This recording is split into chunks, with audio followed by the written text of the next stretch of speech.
আসসালামু আলাইকুম, আমি ফারজানা। কেমন আছেন আপনারা সবাই? আশা করি সবাই সুস্থ এবং স্বাভাবিক আছেন। গোধূলি রঙের আরও একটি ব্লগে আপনাদের অনেক অনেক শুভেচ্ছা।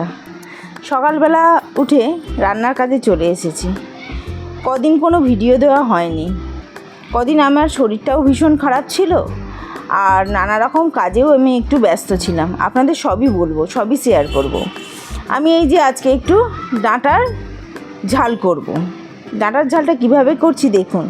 প্রথমে একটু কালো জিরে কাঁচা লঙ্কা ফোড়ন দিয়ে সজনে ডাঁটাগুলো দিয়ে দিলাম। তারপরে একটু নুন দিয়ে হালকা নেড়ে চেড়ে ওকে ঢাকনা দিয়ে সিদ্ধ করতে দিলাম। যখন কিছুক্ষণ পর এটা খুলে দেখলাম কিছুটা বেশ ভালোই সেদ্ধ হয়ে গেছে। দিয়ে আবার একটু নাড়াচাড়া করে আবার একটু ঢাকনা দিয়ে দিলাম।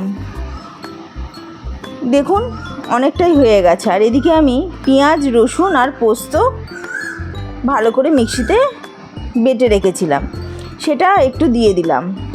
দিয়ে এটা ভালো করে নেড়ে চেড়ে অল্প একটু হলুদ দিয়ে এটা রেডি করব। দেখুন অল্প একটু হলুদ দিয়ে দিলাম। দেওয়ার পর অল্প একটু শুকনো গুঁড়ো লঙ্কা দিয়ে দিলাম, যার ফলে এটার কালারটা একটু সুন্দর আসবে। এই ডাঁটার ঝালটা কিন্তু খেতে খুব সুস্বাদু হয়। আপনারা হয়তো অনেকেই খেয়েছেন। আপনারা কারা কারা খেয়েছেন এইভাবে রান্না করে আমাকে একটু জানাবেন। এবার দেখুন কিছুক্ষণ নাড়াচাড়া করে এটাতে অল্প একটু জল দিয়ে গ্রাইন্ডারটা ধোয়া জলই দিয়ে দেবো। দেওয়ার পর এটা আবার ঢাকা দিয়ে দেবো।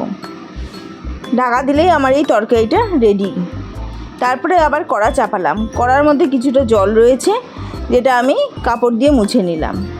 তারপরে এতে অল্প একটু তেল দিলাম। একটা মিক্স ভেজিটেবিল রান্না করব। এখানে একটু 5 ফোড়ন দিয়ে দেব।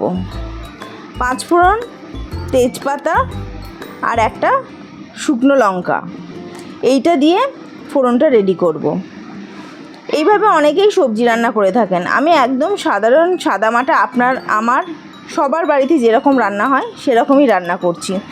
রোজ বাড়িতে স্পেশাল কিছু রান্না আমার হয় না। দেখুন এইটা দিয়ে দিলাম। পেঁয়াজ এবং সব রকম সবজি দিয়ে ভালো করে নাড়াচাড়া করছি। এবার নাড়াচাড়া করতে করতে কিছুটা রঙটা একটু ভাজা ভাজা মতন হয়ে আসবে। এবার এর মধ্যে অল্প একটু নুন দিয়ে দেবো। নুন দিয়ে আবার একটু নাড়াচাড়া করে একটু ঢাকা দিয়ে দেব। ঢাকনাটা খুলে যখন দেখব সবজিগুলো একটু নরম হয়ে গেছে, তখন এতে কিছু মশলা দেব। দেখুন এটা নাড়াচাড়া করছি, সবজির রঙটা অনেকটা ফেড মতন হয়ে গেছে। আমরা এই ভাজতে ভাজতেই বুঝে যাই যে কখন এতে সবজি দিতে হবে, মশলা দিতে হবে। মশলাটা দিয়ে এবার একটু হলুদ গুঁড়ো, একটু লঙ্কা গুঁড়ো আর একটু অল্প করে আদা বাটা, ব্যাস। এতে আর কিছু দেবো না সেরকম। এবার এটা একটু বেশি করে কষে নেব। কষিয়ে নেওয়া অল্প অল্প জল দিয়ে কষিয়ে নিলে আদার গন্ধটা চলে যাবে, আর এটা খেতে খুব টেস্টফুল হবে।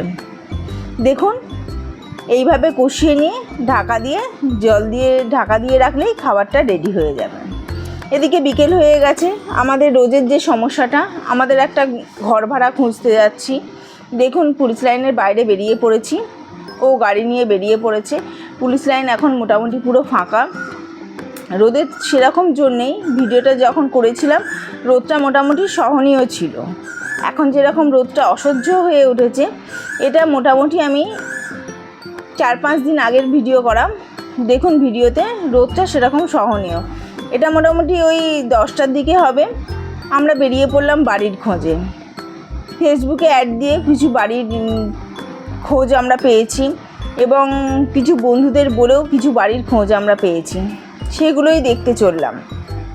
দেখুন পুলিশ লাইনের ভিতর দিয়ে যাচ্ছি। সব লাইনগুলো, রাস্তাটা যেটা একদমই খারাপ হয়েছিল সেই রাস্তাটা সারিয়ে দিয়ে কত সুন্দর করে দিয়েছে। যদি কোয়ার্টার ছেড়ে দেওয়া হয় তাহলে এই রাস্তাটা হয়তো আর আমরা সুবিধাটা ভোগ করতে পারবো না। যাই হোক, আমরা না ভোগ করতে পারি, আরও 5 জন আছে, তো তাদের যে অসুবিধাটা হচ্ছিল তারা সেটা দূর করতে পারবে। এই যে রাস্তা দিয়ে আমরা চলে যাচ্ছি, এই সেই মন্দির আপনাদের দেখিয়েছিলাম। আর এই হলো বাঁদিকে সেই ফুলের বাগানটা।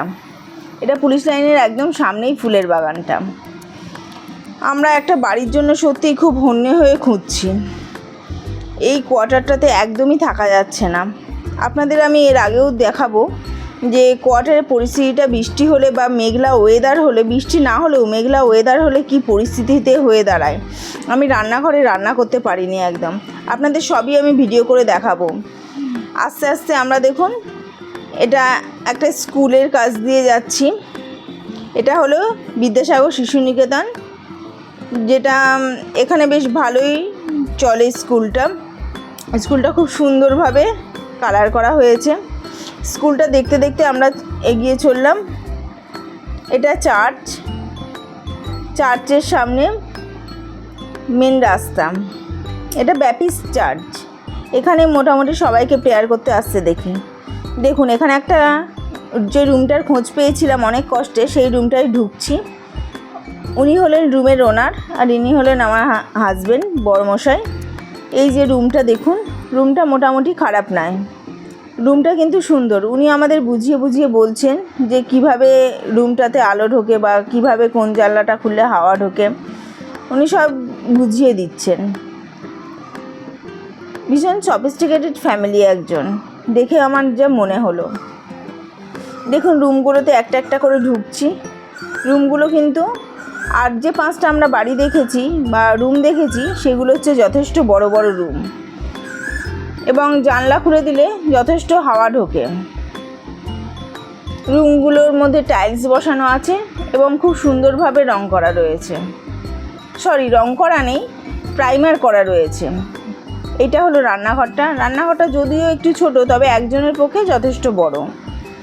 এটা হলো বাথরুমটা দেখুন কমোড আছে, কিন্তু জলের ফ্লাশটা নেই।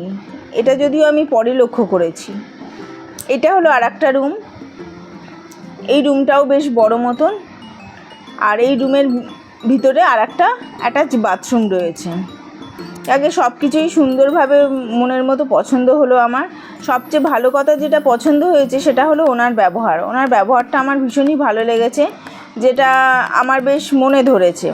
যে বাড়িতে থাকবো সেই বাড়ির ওনার যদি মনের মতো না হয়, সেই বাড়িতে থাকা একটু প্রবলেমেটিক হয়ে ওঠে। সুতরাং আমরা আপাতত এই বাড়িটাকে আমাদের লিস্টের মধ্যে নিয়ে রাখলাম। আমরা এতদিনে যে কটা বাড়ি দেখেছি সব বাড়ির মধ্যে এই বাড়িটি এখন ফাইনাল করলাম। পরবর্তী ভিডিওটা আপনাদের আরও বলতে থাকবো যে আমরা কি করলাম, কিভাবে গোছাচ্ছি। আজকের ব্লগটা এখানেই শেষ করছি। ভালো থাকবেন, সুস্থ থাকবেন। দেখা হবে নেক্সট ব্লগে।